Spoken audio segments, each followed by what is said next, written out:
함께 보실 하나님의 말씀은 사무엘상 31장 1절로 6절까지 말씀입니다.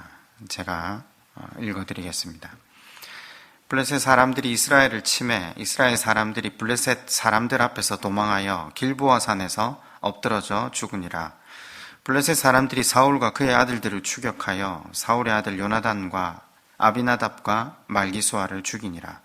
사울이 패전함에 활 쏘는 자가 따라잡으니 사울이 그 활 쏘는 자에게 중상을 입은지라. 그가 무기를 든 자에게 이르되 내 칼을 빼어 그것으로 나를 찌르라. 할례 받지 않은 자들이 와서 나를 찌르고 모욕할까 두려워하노라 하나 무기를 든 자가 심히 두려워하여 감히 행하지 아니하는지라. 이에 사울이 자기의 칼을 뽑아서 그 위에 엎드러짐에 무기를 든 자가 사울이 죽음을 보고 자기도 자기 칼 위에 엎드러져 그와 함께 죽으니라. 사울과 그의 세 아들과 무기를 든 자와 그의 모든 사람이 다 그날에 함께 죽었더라.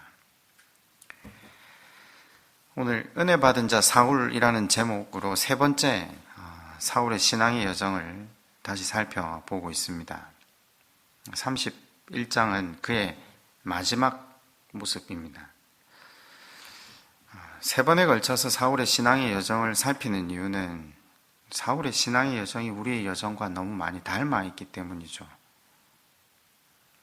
말씀을 통해 사울이 걸어가고 있는 이 삶의 내용, 신앙의 내용들을 보면서 우리 신앙의 여정이, 방향이 어디를 향해야 할지를 다시 한번 생각하는 복된 시간이 되었으면 좋겠습니다.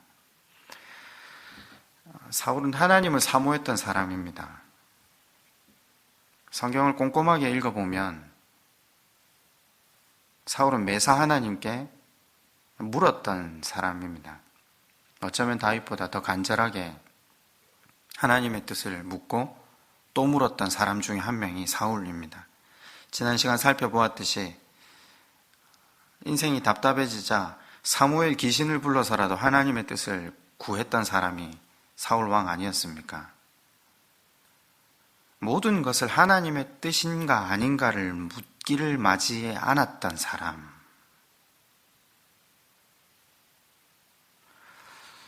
또 오늘 본문을 읽어보면 심지어 죽는 순간에도 할례 받지 않은 사람들에게 죽어서는 안 된다라는 그 말을 볼 때 사울은 자기가 여전히 하나님의 백성이라는 정체성을 가지고 살고 있다라는 거죠.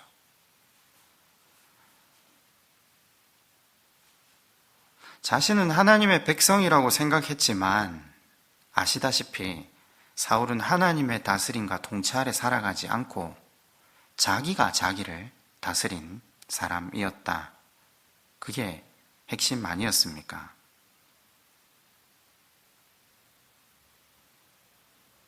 우리도 하나님의 백성으로서 하나님의 자녀로서 정체성을 가지고 살 수 있지만 우리도 사울처럼 하나님의 다스림과 통치 아래 살아가고 있는지 아니면 자기가 자기를 다스린 사람으로 살아가고 있는지 돌아보아야 한다는 거죠. 엄밀하게 우리는 결과론적으로 성경을 읽어가기에 사울의 모든 순간들은 비신앙적이었고 다윗의 모든 순간들은 신앙적이었다라고 판단하지만 아닙니다. 성경은 똑같이 그 신앙의 여정이 걸어가고 있다는 것을 비교하면서 걸어갑니다. 사무엘상을 의도적으로 제가 지금 사울만을 떼어서 보고 있는 이유가 그것입니다. 사울도 여전히 하나님을 사모했고 하나님께 매사 물었던 사람이라는 거죠. 여러분, 특별히 사무엘상에서 남자의 울음이 두 번 비교되면서 나오는 구간이 있습니다. 한 번은 24장에 나왔던 지난 시간 우리가 살펴보았던 사울의 울음이었고요. 한 번은 30장에 다윗의 울음입니다. 교회 남자 성도분들이 많으신데 제가 하나 여쭤보죠. 언제 울음이 나옵니까?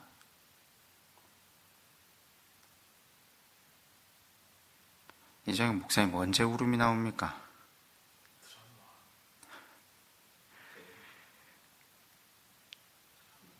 감동으로.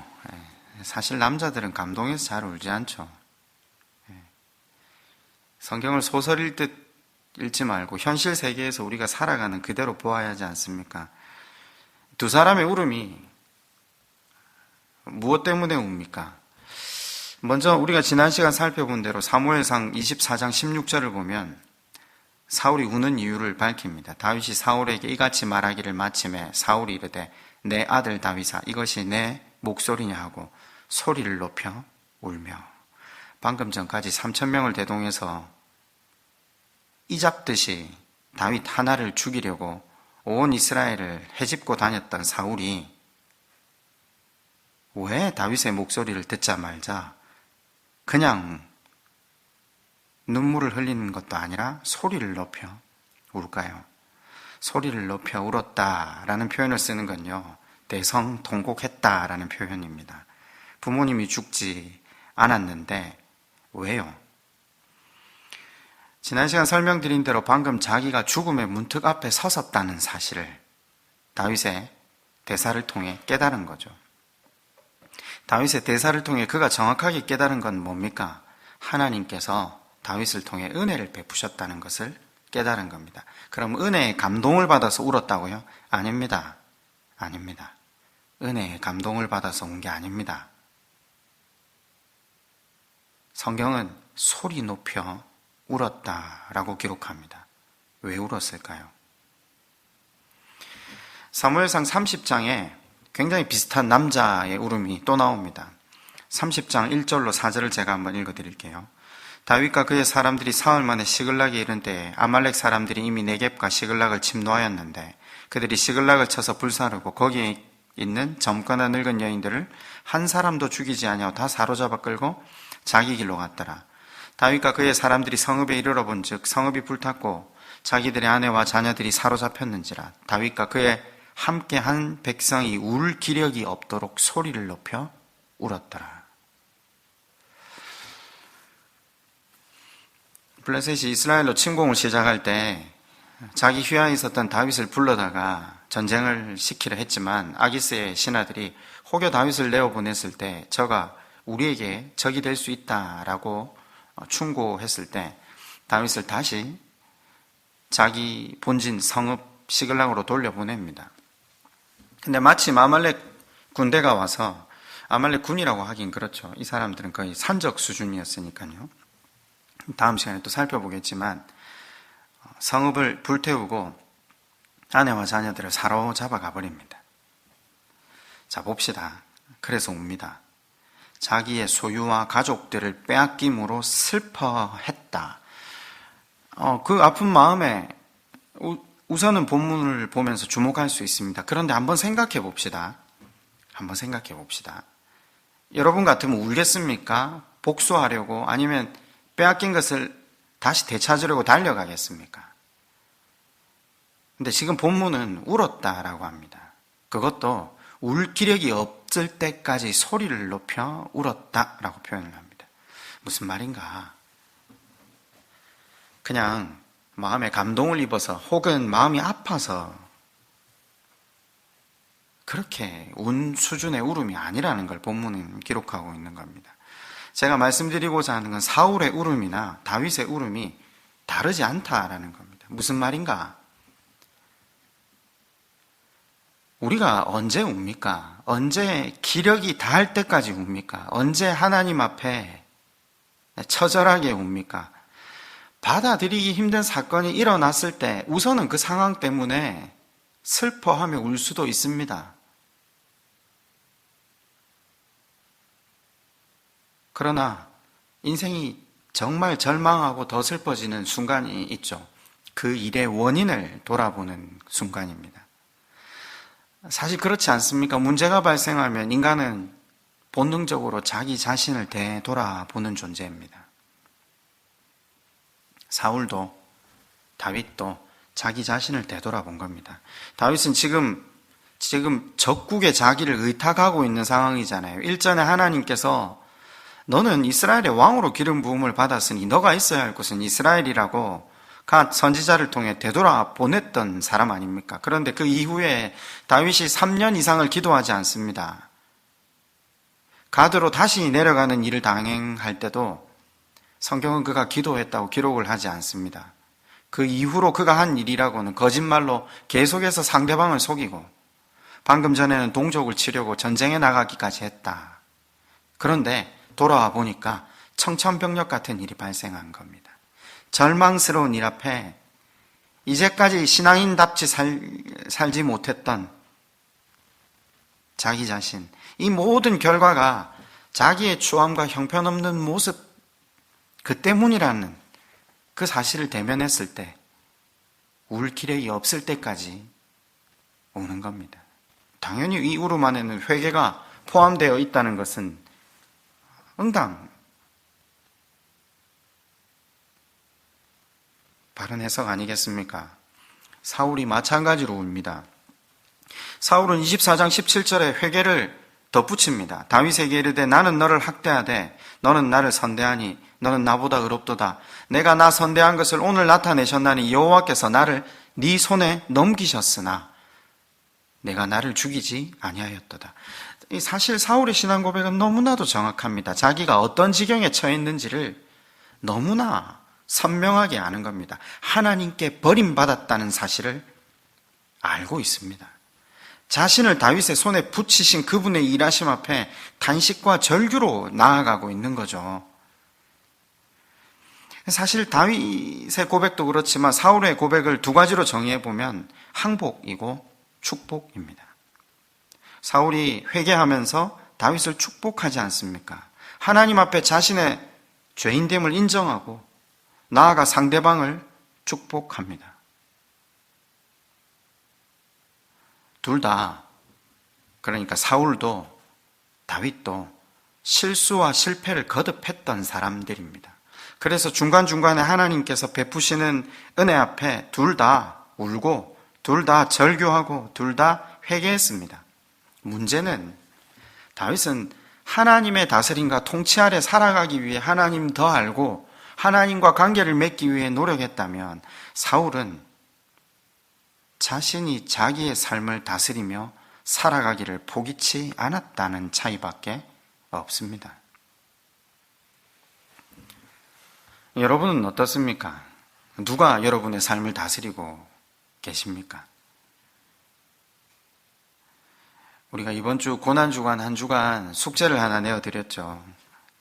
아침에 제일 먼저 눈을 뜨면 하나님께 시선을 맞추고 하나님 오늘 하루도 하나님 말씀 안에서 그 섬김의 지배성을 잘 드러내는 삶 살게 해주십시오. 그리고 눈을 감기 전에 밤에도 꼭 한번 하나님 앞에 회개하고 감사하는 기도로 하나님이 우리 인생을 다스릴 수 있도록 우리의 주권을 내어드리는 이 훈련을, 그러니까 왕자에서 내려오는 이 훈련을 반복하자라고 말씀을 드렸잖아요. 고난주간 가운데 하나님의 베푸신 은혜를 기억하며 우리 자신이 하나님의 다스림과 통치 아래 살아가기 위해 그분의 뜻을 구하며 그분의 도우심을 구하는 모습은 성도의 마땅한 모습이어야 하지 않겠습니까? 자, 하나님이 다스림 아래로 들어가지 않고 자기 스스로가 자기를 다스린 사울의 마지막 모습을 살펴봅시다. 31장 1절입니다. 블레셋 사람들이 이스라엘을 침해 이스라엘 사람들이 블레셋 사람들 앞에서 도망하여 길보아 산에서 엎드러져 죽으니라. 사울 휘하 군대가 전멸하죠. 2절은 이렇게 전개합니다. 블레셋 사람들이 사울과 그의 아들들을 추격하여 사울의 아들 요나단과 아비나답과 말기수아를 죽이니라. 사울의 귀한 세 아들도 그날 전사합니다. 자, 그리고 사울이 패전하여 활 쏘는 자가 따라잡으니 사울이 그 활 쏘는 자에게 중상을 입은지라. 활을 맞고 중상을 입은 사울이 자기를 죽여달라고 이야기를 합니다. 무엇 때문에요? 할례받지 않은 자들이 와서 나를 찌르고 모욕할까 두려워하노라.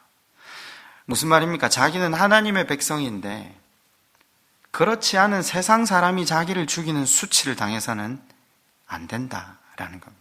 자기는 여전히 하나님 편이고 하나님 편 아닌 사람들의 손에 당하는 것은 명예롭지 않은 삶이다. 사울은 죽는 순간까지 한순간도 자기가 하나님의 백성이요 자녀라는 생각을 버리지 않았습니다.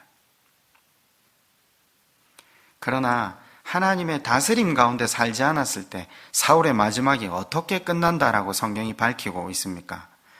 여기 오늘 본문은 자살로 인생을 끝맺고 있습니다. 그리고 그와 함께한 7절에 모든 이스라엘 백성들도 다 패주하고 돌아가죠. 자살한 사울의 시체는 어떻게 되죠? 8절부터 10절인데 그 이튿날 블레셋 사람들이 죽은 자를 벗기러 왔다가 사울과 그 세 아들이 길보아 산에서 죽은 것을 보고 사울의 머리를 베고 그의 갑옷을 벗기고 자신들의 신당과 백성에게 알리기 위하여 그것을 블레셋 사람들의 땅 사방에 보내고 그의 갑옷은 아소다롯의 집에 두고 그의 시체는 벳산 성벽에 못 박음에 사울의 시체는 목이 떨어져 나가고 그 시체는 성벽에 못이 박혀 죽어서도 수모를 당합니다.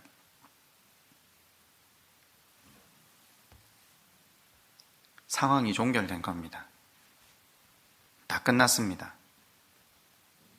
이제 다시 되물려지는 법은 없습니다. 여러분, 본문이 이 사울의 마지막을 이렇게 구체적으로 기록하면서 우리에게 주고자 하는 메시지가 무엇입니까? 첫 번째로 하나님을 존중히 여기지 않고 하나님의 다스림과 통치 아래 살아가지 아니하고 자기를 다스린 사람, 그 사람의 인생은 허망하게 끝난다라는 겁니다. 허망하게 끝난다. 여러분, 사울처럼 최후를 맞지 않는다고 해서 그 침대에 편안하게 죽어서 거창하게 장례를 치른다고 해서 허망하게 끝나는 게 아닙니까? 똑같죠? 허망하게 끝나는 거죠. 하나님의 다스림과 통치 아래 살아가지 않으면, 그분이 원하시는 왕으로서의 정체성을 가지지 않으면, 섬김의 지배력을 그 삶의 내용으로 삼는 성도로 나아가지 않는 한 삶의 최후는 허망하게 끝난다라는 겁니다. 제가 여러 번 반복하는 내용 중에 한 가지가 이것입니다. 주님은 당신이 가르쳐 주시고자 하는 왕됨의 내용이 바로 섬김의 왕.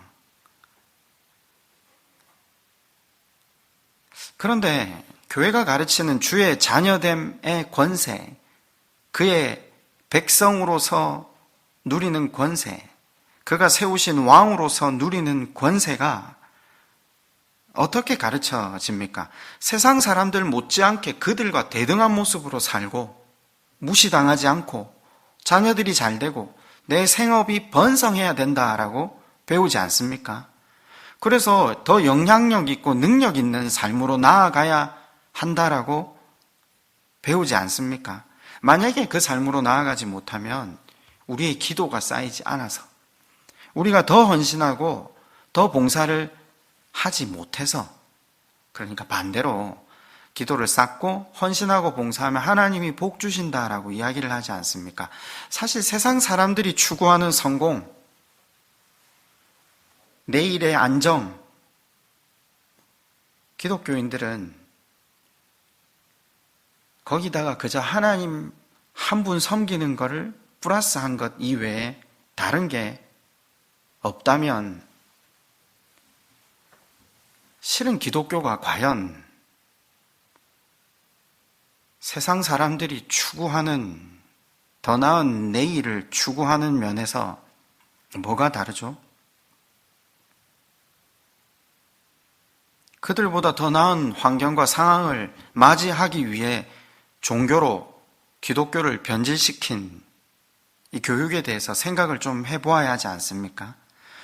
여러분, 그렇게 따지고 보면 사울은 특별히 잘못한 게 없습니다. 내나 세상 왕들이 하는 거 그대로 열심히 산 것밖에 없잖아요. 세상의 논리로 살면서 하나님은 하나님대로 붙들고 살았습니다. 그런데 성경에 어떻게 이 삶의 마지막이 기록되어 있는 거죠? 허망하게 끝난다라는 걸 기록하고 있는 거죠. 하나님을 하나님답게 모시지 못하면, 하나님의 뜻대로 하나님의 다스림과 통치 안에 살아가며 그분이 원하시는 왕으로 살지 못하면 그 삶의 결과는 허망하게 끝난다라는 거죠. 두 번째로는요, 그 6절에 보면 이렇게 나옵니다. 사울과 그의 세 아들과 무기를 든 자와 그의 모든 사람이 다 그날에 함께 죽었더라. 사울 자신은 물론이고 세 아들을 포함해서 그 휘하 모든 사람들이 함께 죽었더라. 하나님과 바른 관계를 맺지 못하는 사람은 결국 사람을 죽이는 자가 된다라는 거죠. 그리스도인들은 사람을 살리는 사람이 되어야 하지 않습니까? 그러나 하나님과 바른 관계를 맺지 못하는 사람은 자기 주위에 있는 사람을 다 자기 욕망을 위해 도구로 사용하죠. 그래서 다 죽여버린다라는 거죠. 여러분, 사울은 정말 열심히 산 사람 중에 한 명입니다. 나라를 세우기 위해, 나의 내일을 안정되게 하기 위해 최선을 다했던 사람 중에 한 명입니다. 하나님 앞에 예배하고 기도하고 헌신하기를 주저하지 않았던 사람이 사울입니다. 그러나 하나님을 목적 삼지 않았을 때 결국에 자기와 함께하는 모든 사람들을 죽이는 인생이 된다는 사실을 기억해야 합니다.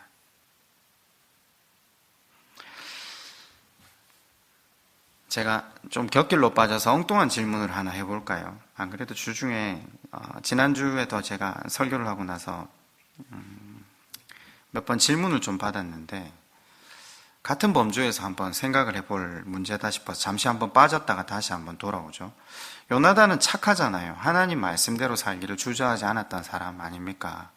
우리가 요나단과 다윗의 편을 배우면서 요나단이 얼마나 하나님 말씀을 온전히 신뢰했던지, 요나단은 우정이나 사랑이나 정에 얽매여서 다윗에게 자신의 겉옷을, 그것도 자기가 가졌던 무기를 주면서 그의 내일을 보장해 주려고 애를 썼던 사람이 아니라고 했죠. 우정이 아니라 하나님 말씀을 정확하게 믿고 깨달아 자신의 삶에 적용했기에 다윗을 살리는 것을 넘어서 다윗이 왕이 될 수 있도록 자신의 왕자를 포기하고 자신의 삶을 내어주었던 참 신앙인 아니었습니까? 그런데 왜 여기 죽어야 합니까?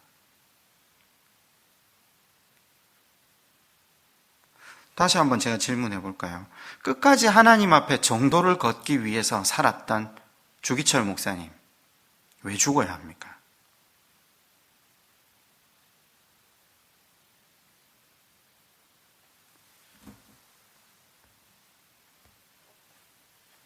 아니, 한번 생각해 봅시다. 아버지가 죽는 그날 요나단이 죽었잖아요. 그러면 아버지 잘못 만나서 그 자식도 죽어버리면 얼마나 억울하냐? 사람들은 쉽게 질문하지 않습니까? 여러분, 해답을 가지고 걸어가야 되지 않습니까? 우리가 때로는 굉장히 쉽게 억울한이라는 단서를 붙이는 그 질문의 근거가 뭡니까? 이 세상이 끝이라고 생각하는 것이 그 질문의 동기가 되는 겁니다. 아닙니다. 아닙니다. 억울하지 않습니다. 우리는 분명한 해답을 가지고 있습니다. 하나님, 나라입니다. 만약에 이 세상이 끝이다 라고 생각하는 그 근거를 가지고 질문을 한다면 생각해 보세요. 세상에 사도 바울보다 더 비참한 인간이 어디 있습니까? 자기 믿음, 자기 신뢰로 살아가다가 유럽 땅에서 목이 잘려서 참수당해서 죽었지 않습니까? 여러분, 그러나 그게 끝이 아니라는 걸 우리는 알고 있지 않습니까? 하나님 나라가 있죠. 하나님 나라에서 주어지는 하나님의 인정하심, 상급이 있지 않습니까? 요나단이 이 아버지로 인해서 아버지가 죽는 날 같이 목숨을 잃었을 망정 하나님을 존중히 여겼던 그의 삶이 그 나라에서 얼마나 아름답게 존중이 여김을 받는지는 우리가 가보면 다시 한번 확인할 수 있지 않겠습니까? 하나님의 약속은 영원 불변합니다. 나를 존중히 여기는 자를 내가 존중히 여기리라. 여러분, 그런데 그때 존중히 여긴다는 말은 이 세상에서만 이라는 게 아니잖아요. 영원히라는 거잖아요. 영원히. 생각해 보시면 사도 바울이 유럽에서 참수를 당해 죽었지만 나를 존중히 여기는 자를 내가 존중히 여기리라. 하나님께만요? 아니요. 실은 우리에 의해서도 존중히 여김을 받습니다. 사도 바울은 여전히 주님을 따라가는 모든 사람에게 존중히 여김을 받고 있습니다.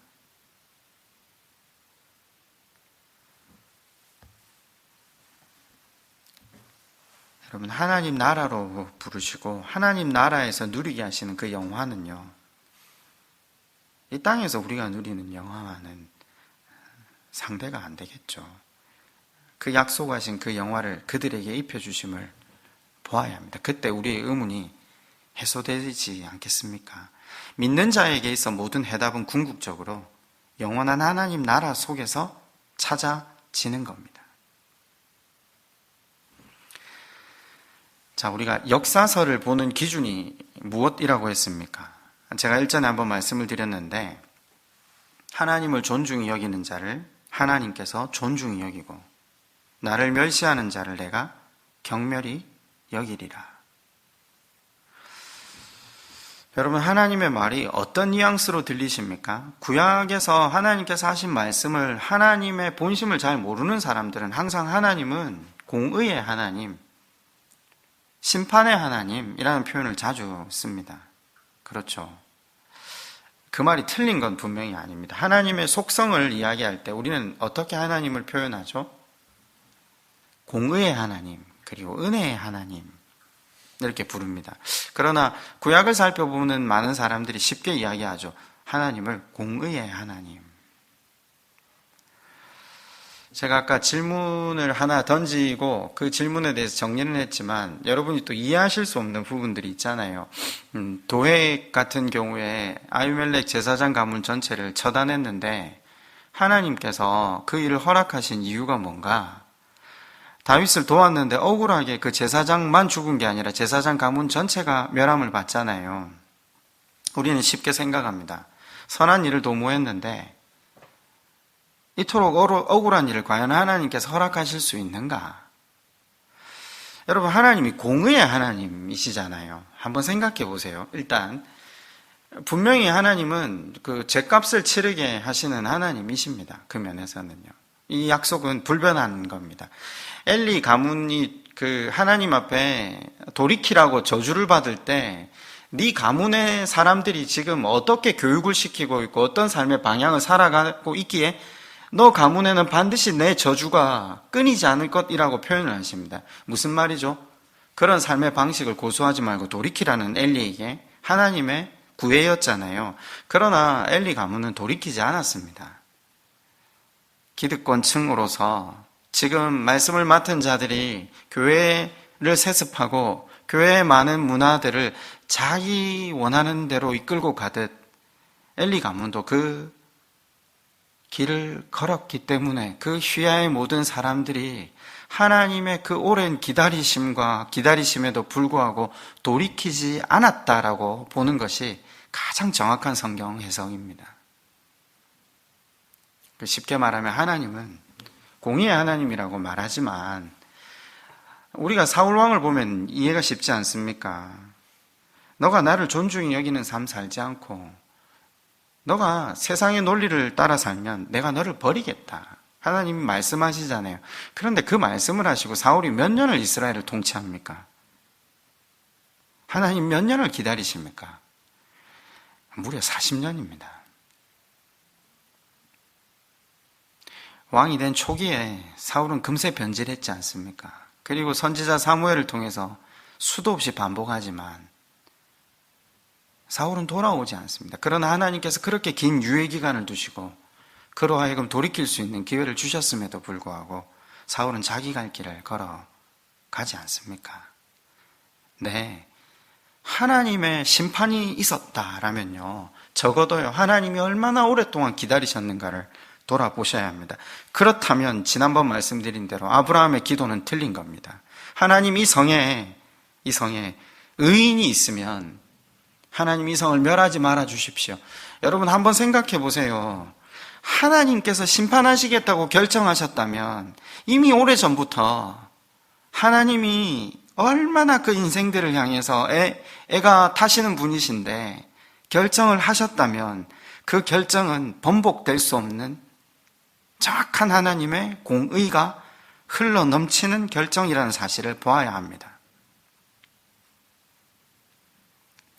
제가 갑자기 왜 공의를 이야기하느냐면요, 저는 사실 지금 이 공의를 이야기하면서 실상 우리가 하나님에 대해서 너무나 오해하고 있다는 사실을 다시 한번 강조하려고요. 지금 방금 말씀드린 대로 그렇게 심판받는 사람들을 볼 때 우리는 그 사람들의 어떠함이 하나님 앞에 극에 달했다라는 것을 생각해 보아야 한다라고 했을 때 하나님 그분의 공의를 생각하지만, 저는 실제로 사람들이 하나님을 공의의 하나님 그리고 은혜의 하나님이라고 부르기는 하지만, 그래서 공의와 은혜가 대등소이하게 가는 것 같지만 실제로 여러분 어떠세요? 공의의 하나님, 은혜의 하나님, 사실 이 말이 굉장히 모순이지 않습니까? 공의라는 말은 공평하게 모든 것을 대우하시겠다, 그죠? 은혜는 일방적으로 너희의 어떠함과 상관없이 사랑을 베풀겠다. 근데 성경을 읽어보면요, 아니요, 성경까지 갈 필요도 없어요. 제 자신을 가만히 되돌아보면요, 하나님이 공의의 하나님으로 저한테 일하셨으면요, 저는 목사 못합니다. 구원은커녕 구원의 언저리에도 못 앉을 사람입니다.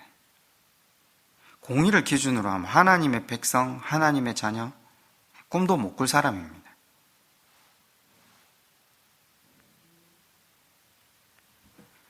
사실 하나님이 은혜의 하나님이시기 때문에 저만 이 자리에 앉아 있는 게 아니라 여러분도 이 자리에 앉아 있는 거 아닙니까?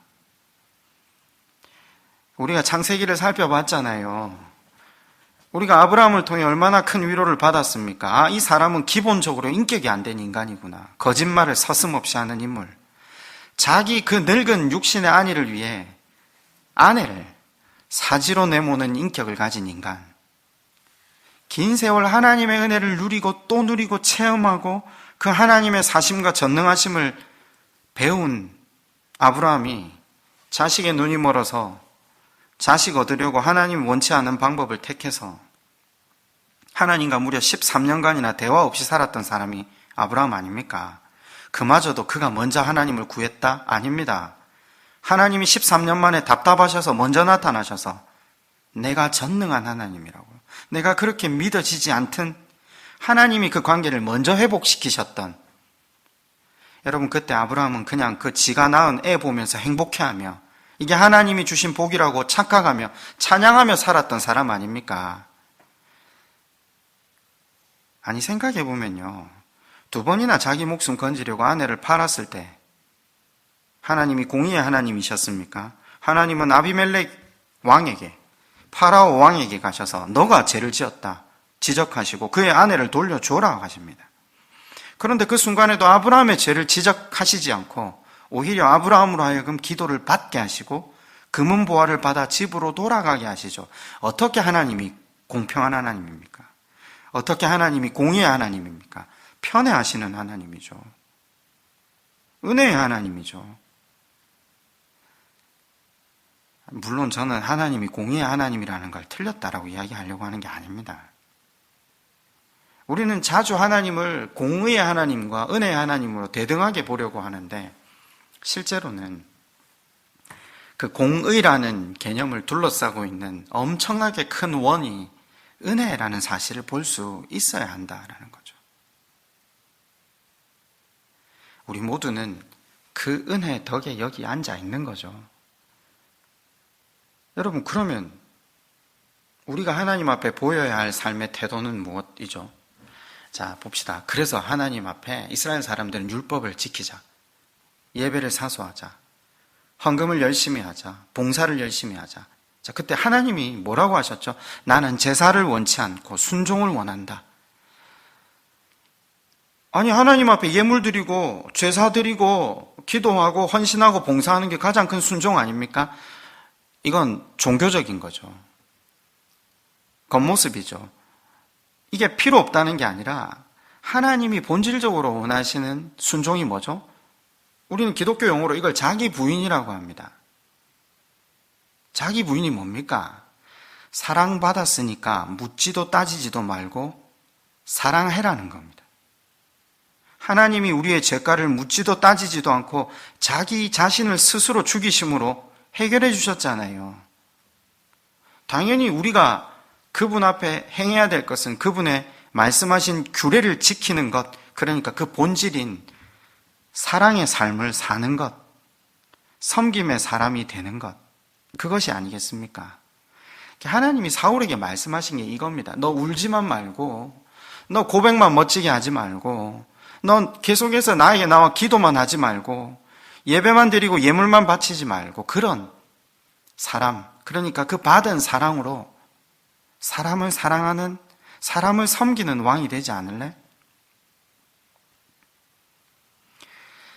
예수님이 오셔서 이스라엘 백성에게 설명하신 내용이 똑같은 내용입니다.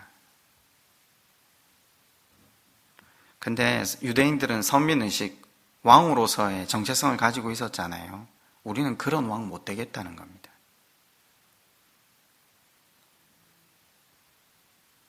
유대인들의 교육 방법을 보면 그들의 정체성을 분명히 알지 않습니까? 섬기는 사람이 되게 하기 위해 자녀들을 교육하지 않습니다. 하나님의 본심을 지금도 모르니까요. 그러니까 사울처럼 하나님의 일하심과 하나님의 뜻을 모른 채 죽는 겁니다. 수없이 많은 사람들이요. 아까 말씀드렸던 대로 교회가 같은 예수님을 믿어도 그 예수님이 원하시는 섬김의 왕이 된다는 것이 무엇인지를 알지 못하면요, 우리도 다 자기 강화로서 자녀들을 교육하고 우리의 내일을 준비해 가지 않습니까? 그러나 그 중간중간에 하나님 마음 알고 울고 고백은 하지만 결국 사울처럼 끝내 하나님이 원하시는 삶으로 나아가지 못하는 거죠. 그런데 재밌는 건요, 자기가 자기 인생을 다스리는 삶을 살았음에도 불구하고 죽는 순간까지도 자기가 하나님과 무관한 자라는 사실을 철저하게 모른 채 죽어가는 겁니다. 여러분, 정말 무섭지 않습니까? 할례받지 않은 자가 나를 죽일까 두려워한다. 진정으로 두려워해야 할 것은 하나님 아닙니까? 하나님과 무관한 자기 자신에 대한 바른 인식을 가지지 못함으로 할례받지 못한 블레셋 사람과 하나님을 수단 삼았던 자기가 차이가 하나도 없다는 사실을 전혀 알지 못했기에 자기는 여전히 하나님의 백성이란 정체성을 가지고 마지막 순간을 맞이하고 있는 겁니다.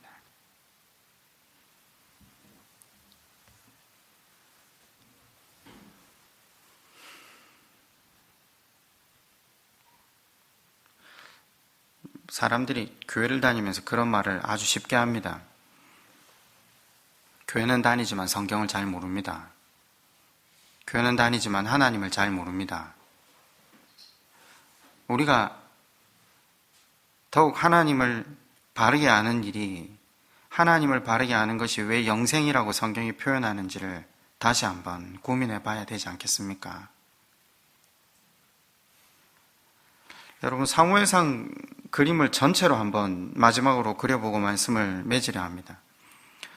사무엘상을 시작할 때 누가 제일 먼저 나옵니까? 하나님을 존중히 여기던 한나, 엘가나라는 부부의 이야기로 시작이 됩니다.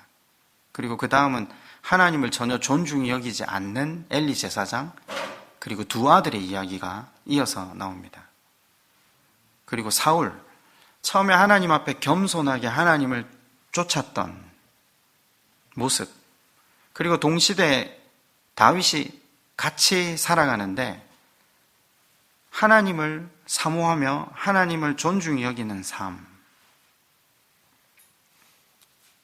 근데 한 사람은 끊임없이 하나님을 존중히 여겼지만 한 사람은 자신이 가진 것으로 자신을 다스리고 지키고 보호하려다가 오늘 말씀을 보신 것처럼 허망하게 그 끝이 난다라는 거죠. 그러니까 사무엘 상의 마지막 이야기의 교훈은 하나님을 멸시하는 자가 이 세상에서 얼마나 허망하게 끝나버리는지 그 그림을 우리에게 보여주는 거죠. 여러분, 그러면 이 그림을 우리 각자에게 한번 대입해 봅시다.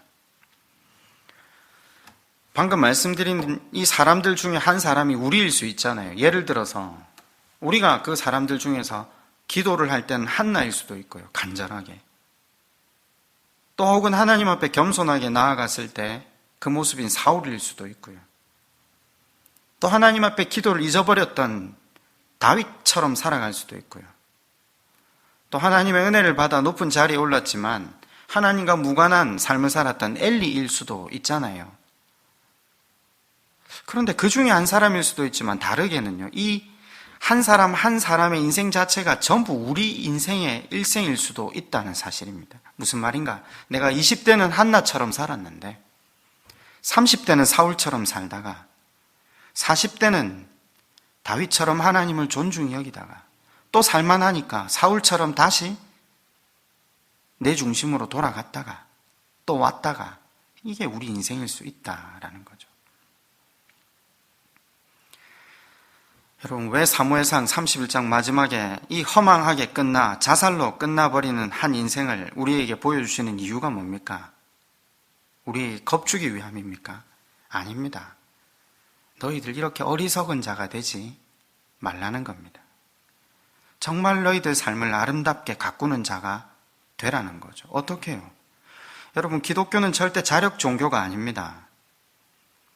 그분의 도우심을 구하는, 그분이 우리와 함께 해주시기 때문에 그분의 영이 우리 가운데 임재해 계시는 고로 날마다 그 빛 속에서, 그분의 응답 속에서 아름다운 삶을 살 수 있도록 우리를 인도하시기 위해서 반면교사로 이 사울 같은 삶을 우리에게 보여주시는 겁니다.